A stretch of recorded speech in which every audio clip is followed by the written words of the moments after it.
नमस्कार विद्यार्थी मित्रांनो, फायनली 2 वर्षांची तुमची धावपळ ही आज कुठेतरी थांबलेली आहे. थोडंसं रिलॅक्स फील होत असेल आणि जर नसेल तर काहीतरी ॲबनॉर्मल आहे. बरं, काय नॉर्मल असेल तर रिलॅक्स व्हायलाच पाहिजे. तर आजचा दिवस आणि उद्याचा दिवस हा फुल एन्जॉय करा. उद्याचा दिवस तर मित्रांसोबत घालवा, कोणाला भेटायचं असलं तर भेटून घ्या, KFC मध्ये जा, एन्जॉय करा. म्हणजे प्रॉपर चिल आउट असू द्या, कारण परत तयारी करायची आहे येणाऱ्या एक्झामसाठी. संयुक्त गट ब साठी ज्यांनी फॉर्म भरला असेल त्यांना त्याची तयारी करायची आहे. आणि हा जो फेज होती किंवा हा जो तुमचा प्रिपरेशनचा टाइम होता ना, गेल्या 10-15 दिवसांमधला जो स्पीड होता तो जबरदस्त होता. म्हणजे तसा स्पीड तुम्हाला येणाऱ्या एक्झामसाठी कंटिन्यू ठेवायचा आहे. बघा, म्हणजे खूप मजा येते ना, ही प्रोसेसच तशी आहे की धावपळ केल्यावरती जाम मजा येते. तर आज पण आपण तीच धावपळ करूयात. जी आज तुम्ही परीक्षा दिली, राज्यसेवा पूर्व परीक्षा पेपर 1 आणि पेपर 2. तर पेपर 2 तरी माझ्याकडे अजून नाही आहे. मी त्याच्यावरती प्रॉपर ॲनालिसिस केल्यानंतर त्याच्याविषयी बोलल. पण सध्या तरी पेपर 1 विषयी आपण बोलूयात. माझ्याकडं सेट सी आहे. टीमकडे आमच्या सेट सी, बी आणि डी पण होता. तर माझ्याकडे सी आहे, तर त्याच्यापासून आपण सुरुवात करू. सी मध्ये सुरुवात आय थिंक इतिहासापासूनच होतीये. तर ज्यांचा सी होता आणि इतिहासापासून त्यांनी सुरुवात केली तर डोकं हँग झालं असेल. आणि थोडंसं जर प्रॅक्टिस नसेल ना अशा विद्यार्थ्यांची, ज्यांना सी सेट मिळाला होता, इतिहासाने सुरुवात होतीये, तर त्यांना थोडा आता प्रॉब्लेम वाटत असेल की बाकी सब्जेक्टला आपल्याला तेवढा न्याय देता आला नाही. कारण इतिहासामुळं थोडं असं झालेलं आहे की फ्रस्ट्रेशन आलं. आपण जो अभ्यास केलाय तो दिसतच नव्हता. इतिहास विचारलाच तसा होता. म्हणजे ऑलमोस्ट सगळा पेपर ज्या पद्धतीने आपण आधी जज केला होता किंवा आपण आधी ज्या पद्धतीने डिस्कस केलं होतं ना की अशा पद्धतीने आपल्याला प्रत्येक सब्जेक्टसाठीचं वेटेज द्यायचं आहे, तर त्याच पद्धतीचा हा पेपर होता. फक्त इतिहास थोडासा वेगळा होता. ठीक आहे. बाय द वे, मी तुम्हाला सांगायचं विसरून गेलोय की आम्ही पुण्यामध्ये आमचं एक छोटंसं स्मार्ट ऑफिस बनवतोय. ऑलमोस्ट काम झालेलं आहे आणि त्याच्यामध्ये ऑपरेशन पण लवकरच सुरू होतील. तर हे सध्या ऑफिसमध्ये शूटिंग चालू आहे आमचं, पण अजून बोर्ड वगैरे नाही आहे. तर मी हे डोअरवरतीच लिहितोय. तर आता आज थोडीशी घाई पण होती, कारण तुमचा पेपर झाला आहे आणि पटपट तुमच्यासोबत ह्या पेपरबद्दल डिस्कशन करायचं होतं, तर थोडीशी घाई झाली. नेक्स्ट टाइम आपण वेल प्लॅनमध्ये येऊ आणि प्रॉपर तुम्हाला क्लासरूमवालाच फील मिळणार आहे. अजिबात तुम्ही काळजी करू नका, मजा येणार आहे. खूप लर्निंग प्रोसेस खूप एन्जॉयबल होईल आणि तेच खूप गरजेचं असतं. तर मुद्दा आपला हा आहे की एक्झाममध्ये अटेम्प्ट हा किती करायला पाहिजे होता किंवा किती मार्क पडतील. ज्या विद्यार्थ्यांनी इतिहास बघितल्यानंतर पेपरला हार्ड होता असं जर गेस केला असेल तर असे विद्यार्थी थोडंसं चुकतायत. पेपर खूप सोपा होता, म्हणजे खूप पण नव्हता पण बऱ्यापैकी होता. 120+ मार्क देणारा पेपर होता पेपर 1. तो कसा काय, तर बघा, इतिहासापासूनच आपण सुरुवात करू. माझी हँड रायटिंग खूप वर्स्ट आहे. मी इंजिनिअरिंग स्टुडंट आहे आणि आमचं हँड रायटिंग वगैरे खूप घाणेरडं असतं. आणि त्याच्यानंतर मग गव्हर्नमेंट प्रोफेशनमध्ये तर ते आणखीन बेकार होत जातं. ठीक आहे. तर हिस्ट्रीवरती एकूण 4 प्रश्न सॉल्व करण्याच्या लायकीचे होते. हिस्ट्रीमध्ये एकूण 15 क्वेश्चन्स होते. त्याच्यापैकी मला तरी दिसले की 4च प्रश्न असे होते की जे आपण 6 महिन्याच्या 8 महिन्याच्या अभ्यासाच्या जोरावरती सॉल्व्ह करू शकतो. असे 4 क्वेश्चन्स होते. भले आणखीन 2 वर्ष जरी अभ्यास केला असता ना तरी हे बाकीचे 15 किंवा बाकीचे राहिलेले 11 सॉल्व्ह झालेच नसते. वेगळ्याच लेवलचे ते क्वेश्चन होते. तर हिस्ट्रीतले 4. करंट अफेअर बघा बरं, करंट अफेअर. तर करंट अफेअरमध्ये एकूण 14 प्रश्न इझिली सॉल्व्ह करण्यासारखे होते आणि ते डायरेक्टली 2019चे करंट अफेअरवरती आधारित होते. विजन गव्हर्नमेंट जॉबवरती आम्ही ऑलरेडी एक 22 तासांचा आय थिंक सेशन घेतलेलं आहे, ज्याच्यामधून सगळेच्या सगळे 14 प्रश्न ॲज इट इज तुम्हाला दिसतील. पुन्हा एकदा बघा, वेळ काढा किंवा आणखीन संयुक्त गट ब झाल्यानंतर हे लेक्चर बघा. सगळेच्या सगळे 14च्या 14 प्रश्न तुम्हाला या लेक्चरमध्ये दिसतील. ठीक आहे. तर करंट अफेअरमध्ये असं काय विचारलं होतं त्यांनी, एक एअर क्वालिटी इंडेक्स विचारला होता. त्याच्यानंतर तुम्हाला 2 पुरस्कार विचारले होते. एक साहित्य अकादमी पुरस्कार विचारला होता. त्यानंतर एक I think national film award विचारले होते. ते दोन्ही अगदी सोपे होते. त्याच्यानंतर ग्रेटा थनबर्गचा एक क्वेश्चन होता ना की times person of the year कोण आहे, तर तो विचारला होता. आर्यांच्या जंगलावरती आधारित विचारला होता. तर असेच क्वेश्चन्स होते, खूप इझी होते, जे ऑलरेडी आपण सगळे लेक्चर्समधून कव्हर केलेले आहेत. ठीक आहे. इव्हन ना इकॉनॉमिक्समधला सुद्धा मी तुम्हाला असा क्वेश्चन सांगणार आहे की जो डायरेक्ट करंट अफेअर बेस्ड होता. तर असे भरपूर सारे क्वेश्चन्स हे करंट अफेअरमधून इझिली सॉल्व्ह करण्यासारखे होते. तर हे 14 प्रश्न सॉल्व्ह झाले. त्याच्यानंतर कुठला सब्जेक्ट होता, लेट्स से इकॉनॉमिक्स. तर इकॉनॉमिक्समधले 12 प्रश्न जे आहेत ना तर ते इझिली सॉल्व्ह करता येतील आणि 2 प्रश्न हे रद्द होतील. ठीक आहे, म्हणजे मला तरी वाटतं ते प्रश्न रद्द व्हायला पाहिजेत. दोन्ही प्रश्नांमध्ये पर्याय चुकीचे दिलेले आहेत. ठीक आहे, म्हणजे फॉर एक्झाम्पल समजा असं तिसरा पर्याय आहे की फक्त क बरोबर किंवा सी बरोबर बी बरोबर, तर तिथं थोडीशी चूक झाली, पर्यायामध्ये चूक आहे, बाकी प्रश्न काही चुकलेले नाही आहे, फक्त पर्याय चुकलेले आहेत. तर हे 2 असे प्रश्न आहेत की ते रद्द व्हायला पाहिजेत, मे बी होतील सुद्धा. त्याच्यानंतर लेट्स से सायन्समध्ये 21 प्रश्न होते, 10 प्रश्न इझिली सॉल्व्ह करता येत होते. म्हणजे हे 10 प्रश्न कोणीही अभ्यास जरी करून गेला नसता, फक्त शालेय ज्ञानाच्या आधारावरती हे 10 प्रश्न सॉल्व्ह करता येतील अशा दर्जाचे होते. त्यानंतर अजून पॉलिटी राहिला आपला. ठीक आहे, तर पॉलिटीमध्ये ना एकूण 15 प्रश्न होते, याच्यातले 9 प्रश्न डायरेक्ट सॉल्व्ह होत होते. याच्यामध्ये असं काही जास्त हार्डकोर पॉलिटीचा अभ्यास केलाय आणि मगच ते सॉल्व्ह होतील अशा प्रकारचे ते नव्हते. 9 क्वेश्चन खूप इझी होते जे सॉल्व्ह करता येत असतील. ठीक आहे, आता राहिला आय थिंक जिओग्राफी म्हणजे भूगोल. तर भूगोल प्लस पर्यावरण सुद्धा आहे याच्यात महाराष्ट्राचा भूगोल पण आहे, भारताचा भूगोल पण आहे, कन्सेप्ट पण आहे, जगाचा भूगोल पण आहे. तर भूगोलावरती 21 प्रश्न आले होते, ज्यापैकी 16 प्रश्न हे कुणीही सॉल्व्ह करू शकला असता ज्यांनी एक 6 ते 8 महिने लेट्स एक वर्षभर अभ्यास केलाय. तर अशांना हे 16 प्रश्न आरामात सॉल्व्ह करता येतील अशा दर्जाचे होते. तर आत्ता बघा पेपर किती मार्क पडत आहेत तुम्हाला. जर तुम्ही इतिहासामध्ये जर स्ट्रेसलेस राहिला असता की माहिती इतिहास असाच येत असतो आणि आता मला पुढच्या सब्जेक्टकडे नीट कॉन्सन्ट्रेशननी बघायचं आहे.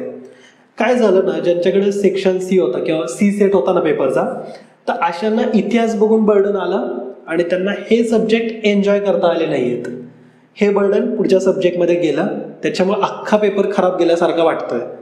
पण ज्यांची प्रॅक्टिस झालेली आहे, भरपूर सारे क्वेश्चन सॉल्व्ह केले होते आधी भरपूर सारे टेस्ट सॉल्व्ह केलेले आहेत, त्यांना माहिती असतं की एखादा सब्जेक्ट आयोग आपल्याला असा देतोच की ज्यामुळं बाकी सब्जेक्ट आपले खराब व्हावेत.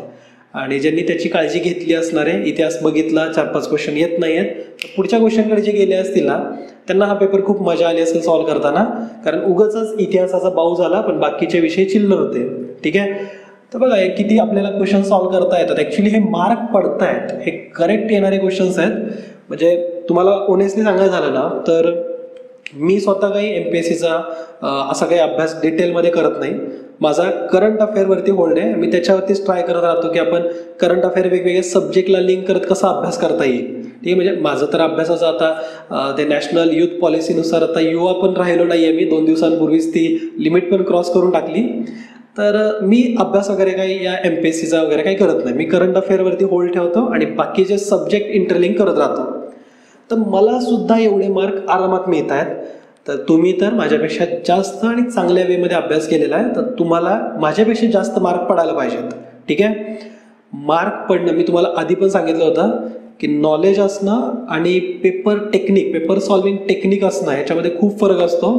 कारण इकॉनॉमिक्समध्ये आणि सायन्समध्ये, खास करून सायन्सचे असे 3 प्रश्न आहेत की जे डायरेक्ट एलिमिनेशन मेथडनी कुणीही सॉल्व्ह करू शकतो. एकच जरी त्याला पर्याय माहिती असेल, जसं की फादर ऑफ बायोलॉजी कोण आहे, तर हा जर ज्याला कोणाला माहिती आहे त्याला लगेचच तो प्रश्न सॉल्व्ह होईल. असे 3 प्रश्न आहेत सायन्समधले जे डायरेक्ट एलिमिनेशन मेथडनी सॉल्व्ह होतात. म्हणजे काय की तिथं पेपर सॉल्विंग टेक्निक कामी पडत आहेत. पॉलिटीमधलं सुद्धा आय थिंक असे 1-2 क्वेश्चन्स आहेत की जे डायरेक्ट एका पर्यायावरती तुम्ही सॉल्व्ह करू शकता. ते नोटबंदीचा जो क्वेश्चन आहे ना, तर त्याच्यामध्ये आधार कार्डचा एक जो ऍक्ट आहे तो कशासाठी आहे, तर तो इज ऑफ डुईंग बिझनेस वाढण्यासाठीच आहे. तर ती जर पेअर तुम्हाला सापडली तर 2 ऑप्शन इलिमिनेट होत आहेत. आणि त्याच्यानंतर मग ऍक्च्युली कन्फ्युजन कुठं झालं असेल विद्यार्थ्यांचं की 2 कायदे किंवा 2 वेगवेगळे जे बदल झाले ते कशाशी संदर्भात आहेत. एक म्हणजे तो नोटबंदीचा आणि दुसरा म्हणजे बेनामी संपत्ती.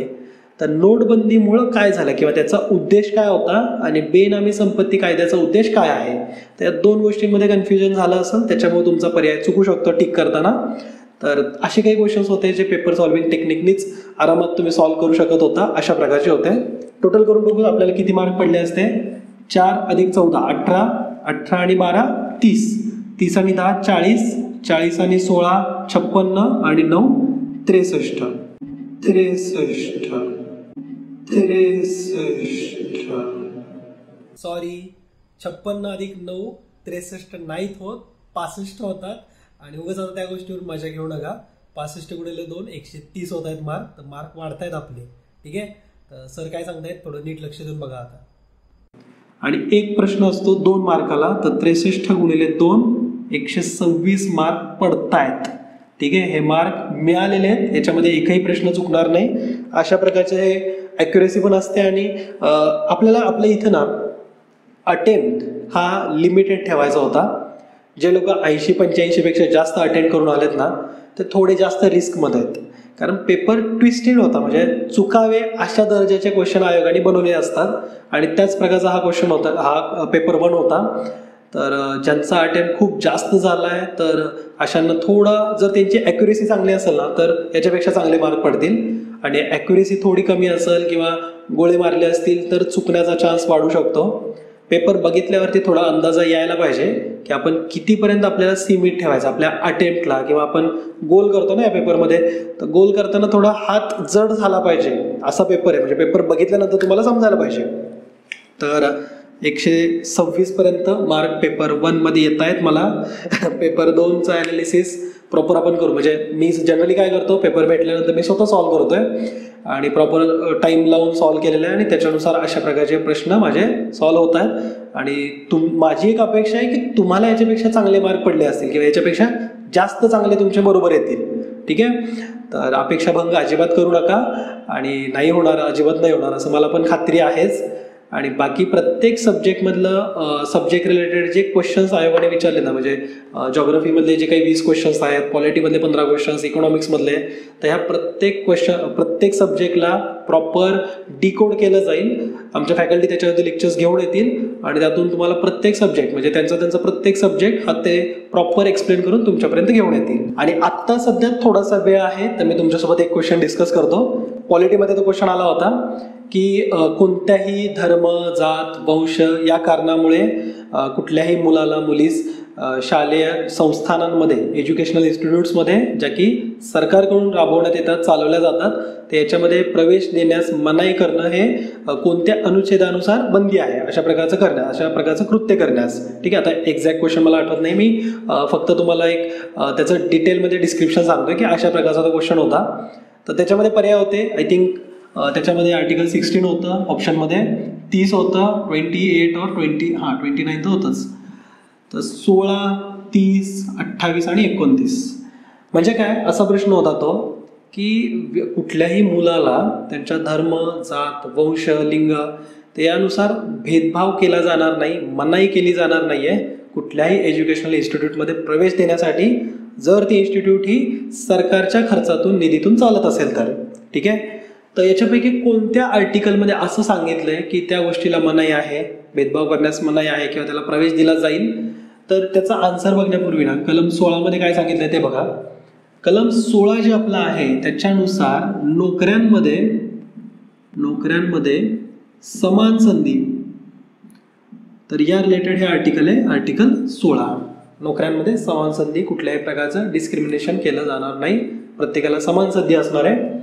आर्टिकल 30 जे आहे तर ते नागरिकांना, खास करून ज्या मायनॉरिटीज आहेत तर त्यांना एक स्वातंत्र्य देत आहे की तुम्ही स्वतःच्या एज्युकेशनल इन्स्टिट्यूट्स चालू करू शकता. ठीक आहे. स्वतःच्या धार्मिक संस्था असतील, स्वतःच्या शैक्षणिक संस्था ज्या असतील तर त्या तुम्ही चालू करू शकता. हे आपल्याला कलम 30 नुसार हक्क दिलेला आहे. कलम 28 कशाच्या संदर्भात आहे? तर कलम 28 इंटरेस्टिंग आहे. याच्यामध्ये ना जे आपल्या ज्या शैक्षणिक संस्था आहेत त्या शैक्षणिक संस्थांमध्ये कुठल्याही प्रकारच्या धर्माच्या सूचना देणं किंवा धार्मिक विधी राबवणं तर याला बंदी घालणार आहे किंवा याला मनाई करणारे हे आर्टिकल आहे की कुठल्याही प्रकारच्या शैक्षणिक संस्था असतील ज्या राज्य सरकारच्या, केंद्र सरकारच्या निधीतून चालतात तर अशा संस्थानांमध्ये धार्मिक विधी, धार्मिक सूचना देणं याला मनाई असणारे, बंदी असणारे. आणि असाच कलम 29 जे आहे तर कलम 29 नुसार आपल्याला मायनॉरिटीजला खास करून असा अधिकार दिलेला आहे की तुमच्यावरती कुठल्याही प्रकारचं डिस्क्रिमिनेशन होणार नाही. तुमच्यावरती खास करून धर्म, जात, वंश तर या दृष्टिकोनातून एज्युकेशनल इन्स्टिट्यूटमध्ये प्रवेश देण्यासाठी कुठल्याही प्रकारचा तुमच्यावरती भेदाभेद होणार नाही आहे, तुम्हाला एज्युकेशनल इन्स्टिट्यूटमध्ये प्रवेश दिला जावा. तर अशा प्रकारची तरतूद ही 29 मध्ये दिलेली आहे. म्हणजे याचा आन्सर आहे करेक्ट आर्टिकल 29 किंवा कलम 29. ठीक आहे, तेवढा सोपा प्रश्न होता ना. म्हणजे म्हणून मी तुम्हाला सांगतोय की पॉलिटी हा असा होता की जे 6-7 महिने 8 महिने जे अभ्यास करून गेलेत असे विद्यार्थी सुद्धा पॉलिटीमध्ये चांगले मार्क घेऊन येऊ शकतात. 9 प्रश्न होते पॉलिटीतले जे आरामात सॉल्व्ह करून येता येतील आणि आय होप तुम्ही 9पेक्षा जास्त सॉल्व्ह केले असतीलच. इतिहास थोडासा होता, डिसअपॉइंट करणारा होता, पण ठीक आहे. आपल्याला असा एखादा विषय असतोच की तो बाकीचा आपला पेपर खराब करण्याचं काम करू शकतो, तर त्या विषयाला पटकन निवडून त्याच्यापासून थोडंसं वाचायचं असतं. तर आय होप तुम्हाला या एक्झामने ते तरी शिकवलेलं आहे तुमच्या येणाऱ्या भविष्यासाठी आणि तुमच्या येणाऱ्या भविष्यातल्या एक्झामसाठी, अभ्यासाच्या तयारीसाठी आत्ताच मनापासून हार्दिक शुभेच्छा आहेत. तर आपण अशाच व्यवस्थितपणे अगदी प्रॉपर तुम्हाला क्लासरूम फील देऊ या पद्धतीच्याच येणाऱ्या लेक्चर्सच्या माध्यमातून भेटूयात. सध्या आमचं थोडंसं अजून काम चालू आहे, तर आय होप तुम्ही समजू शकता. तर भेटूत आपल्या येणाऱ्या लेक्चर्सच्या माध्यमातून. जय हिंद, जय महाराष्ट्र.